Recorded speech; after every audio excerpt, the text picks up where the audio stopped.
Let me ask you to put yourself in a time machine, go back 5 years, and try to imagine a wilder roller coaster ride than the 2008 vice presidential campaign. Senator Joe Biden was a sometimes unpredictable running mate for Barack Obama. Alaska Governor Sarah Palin was the even more unpredictable maverick. The epic battle produced the most watched vice presidential debate in American history. So the question, who should get the job of moderating that debate? The Commission on Presidential Debates turned to our speaker this evening, distinguished reporter Gwen Ifill. Ms. Ifill has long hosted the superb PBS program, Washington Week in Review, and she's senior correspondent for the NewsHour. She's been a distinguished reporter for the Baltimore Sun, Washington Post, New York Times, and that outstanding record got her a job at the center of the hottest political story of the last decade, and it's a job that she mastered to widespread applause. She has covered 7 presidential campaigns. She also moderated the 2004 vice presidential debate between Dick Cheney and John Edwards. Her work hosting Washington Week in Review has won the coveted George Foster Peabody Award. That award committee called her work the gold standard for public affairs enthusiasts who prefer illumination to confrontational fireworks. Gwen Ifill is the author of the best-selling book, The Breakthrough: Politics and Race in the Age of Obama. She is just back from covering demonstrations in Israel and is returning to our wild week here in Washington.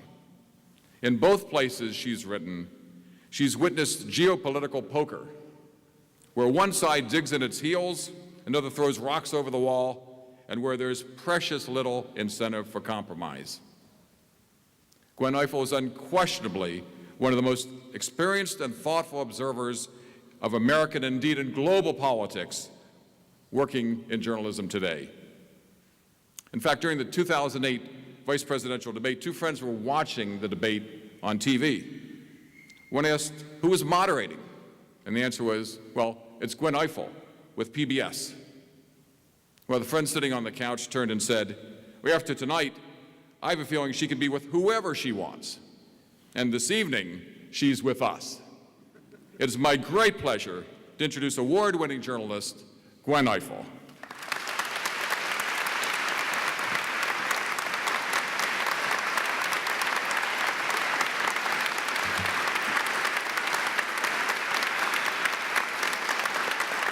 Thank you. Thank you, Dean Kettle, and thank you all not only for having me here tonight, but also for what you're about to do for the world. We're about to unleash you, and we have big expectations. I don't want to put too fine a point on it, but by earning this degree, you've cut a deal with the rest of us that you will give back more than you get or than you've gotten.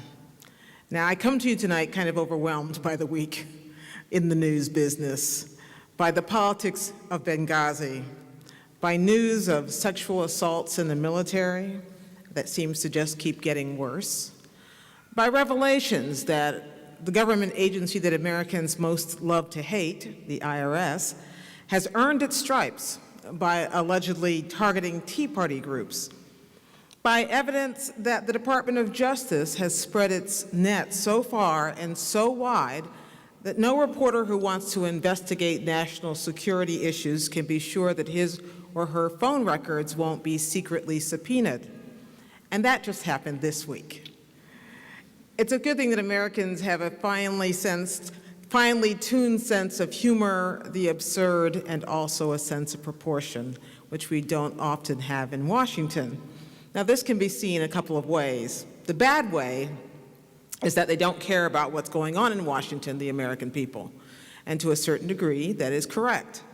But there is also a good interpretation, and I guess it's the one I choose.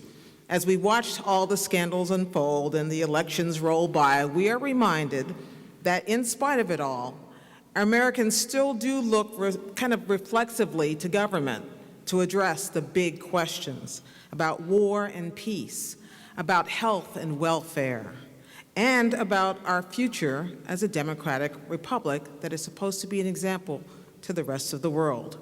But first, we have to believe ourselves in the power of change to make us better.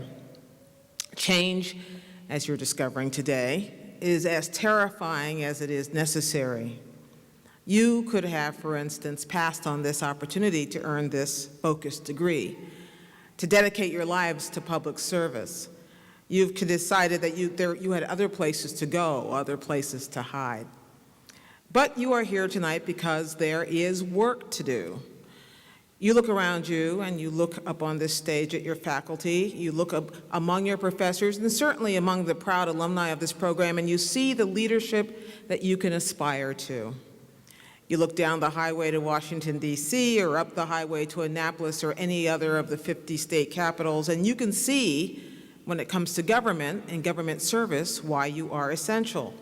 But to fulfill your dreams for you and your dreams for us, you have to look up.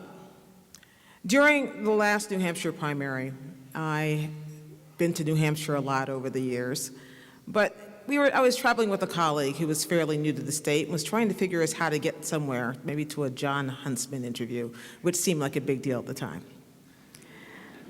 And he was convinced he could get us anywhere we needed to get by just plugging the address into the GPS, and it would get us there. That often worked. But I was sitting in the passenger seat of the car one night, and it soon became clear to me that we were going in circles. We were kind of lost, or at least he was.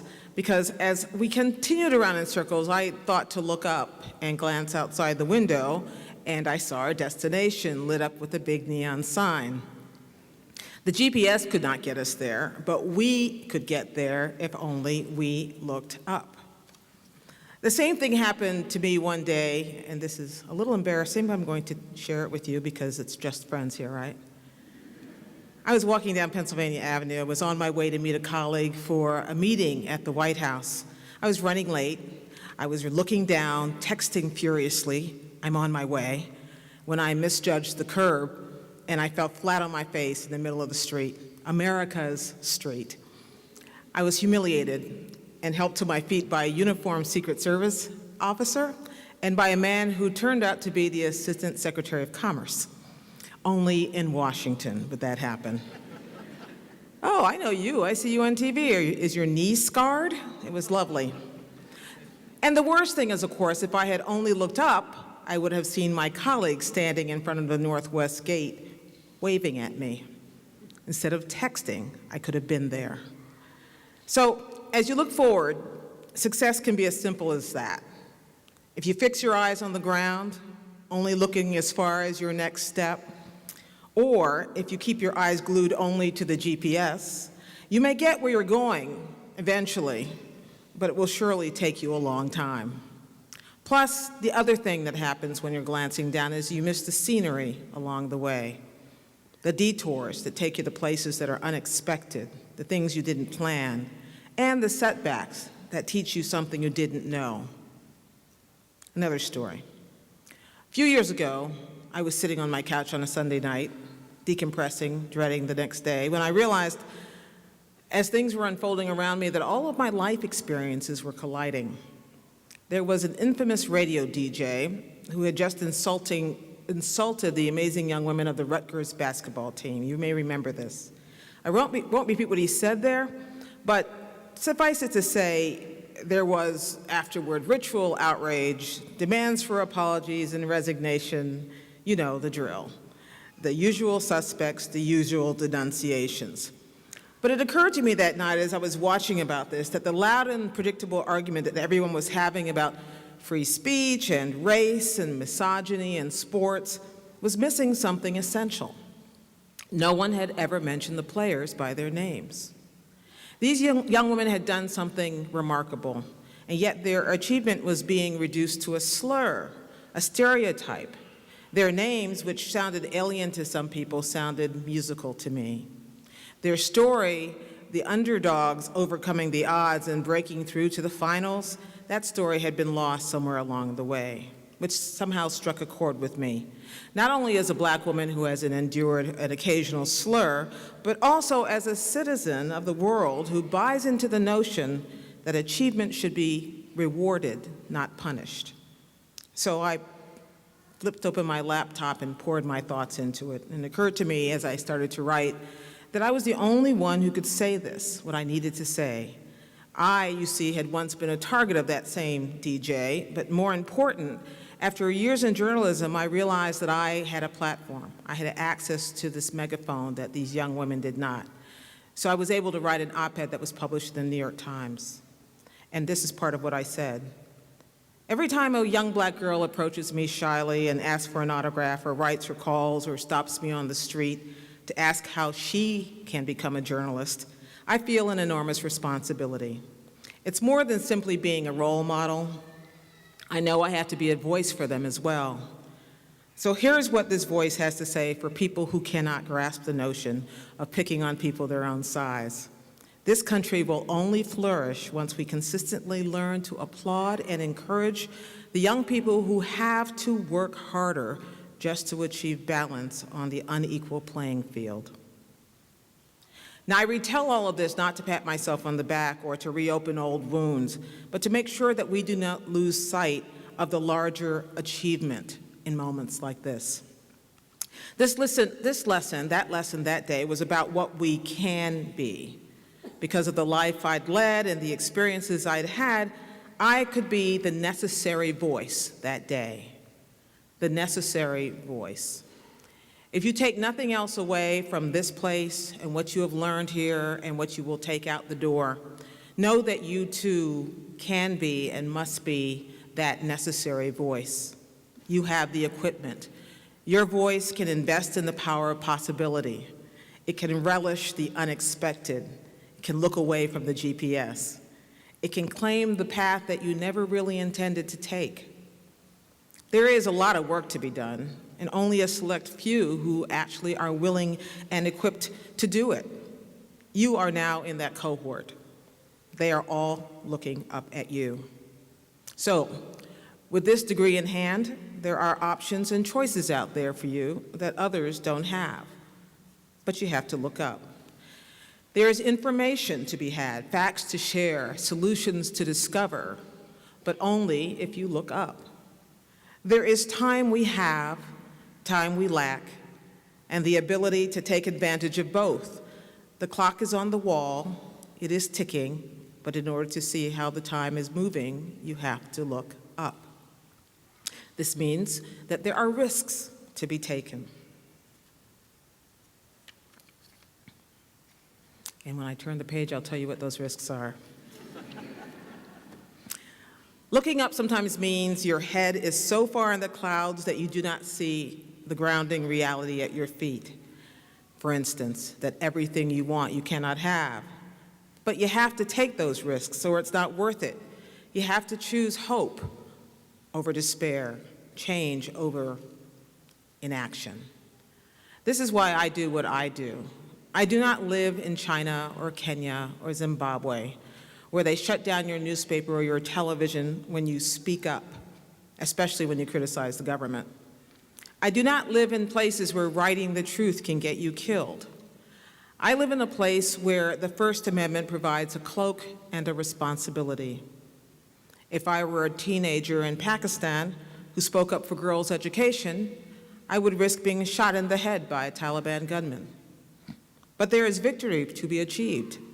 When Malala Yousafzai returned to school, she was carrying a bright pink backpack, and she was returning to school. It's important to be reminded how easily we can be denied, how low the ceilings can get, and how much fortitude it takes to refuse to accept the limits that others can place on you. But you now have the skills to transcend those limits. As a journalist, I have enviable access to events, the chance to ask questions and demand answers, even though I don't always get them, witness those vice presidential debates. But it doesn't mean that you can't push for those answers, not necessarily to be annoying, although sometimes it helps to be annoying. It means you have to fulfill the responsibility. It's that deal. that we cut when they let us in the door? Whose stories can you tell? Whose voices are not being heard? Which stories and which voices go unheard? And what are you willing to do about it? I have a little flat spot on the front of my head that comes from banging my head against walls my entire career, trying to break them down, forcing diversity of thought and opinion into newsrooms and onto the air.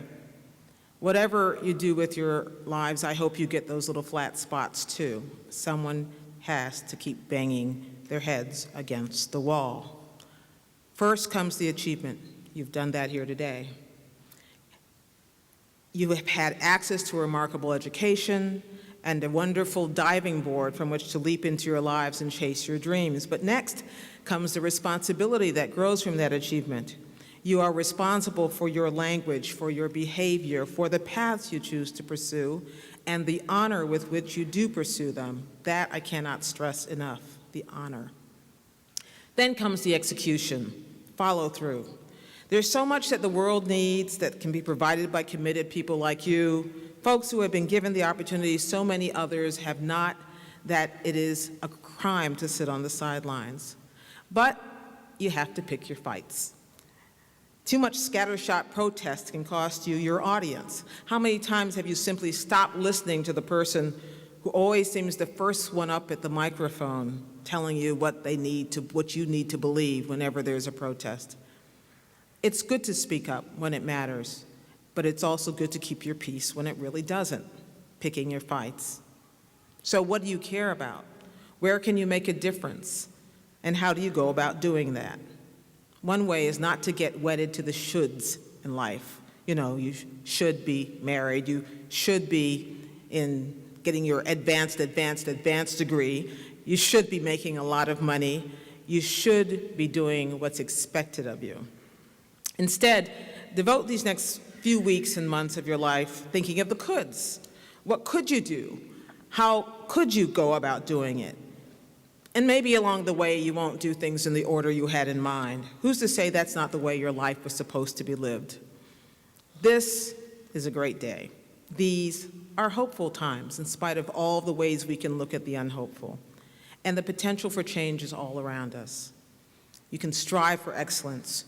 You can turn the negative into opportunities, and you can stay focused on the coulds. I have a confession to make. As I was growing up, one of my favorite books, no, it wasn't the Iliad. It was Winnie the Pooh.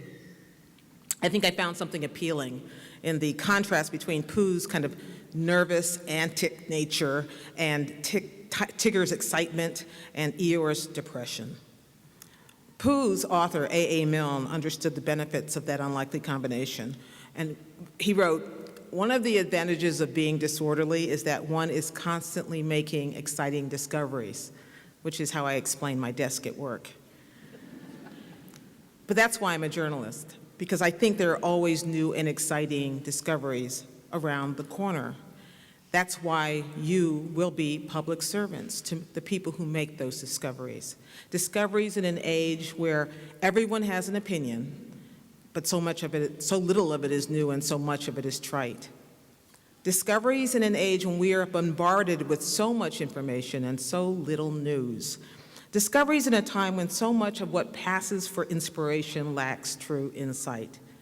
Discoveries that move us to seize responsibility rather than to grudgingly fulfill obligation. And discoveries in a time when we continue to demand, the right to ask questions. That's where you come in. We are counting on you. We are counting on you like we never have before. We are counting on you to rise to the challenge. We are counting on you to make honorable choices along the way, to take the correct lessons from war and peace, and politics and policy, and terrorism and trial, and to know how important it is to apply those learned lessons well. If along the way here at Maryland you've learned all that, if your learning does not end today with that degree, and if you understand that the opportunities are only beginning, then you will make us all proud. We are counting on your commitment, your passion, and your skill to fix something that you see as wrong, to alter the preordained conversation, and to teach the people around you that change is scary and it is risky, but it is satisfying and it is achievable, especially if you look up. Thank you so much for having me. I am very honored.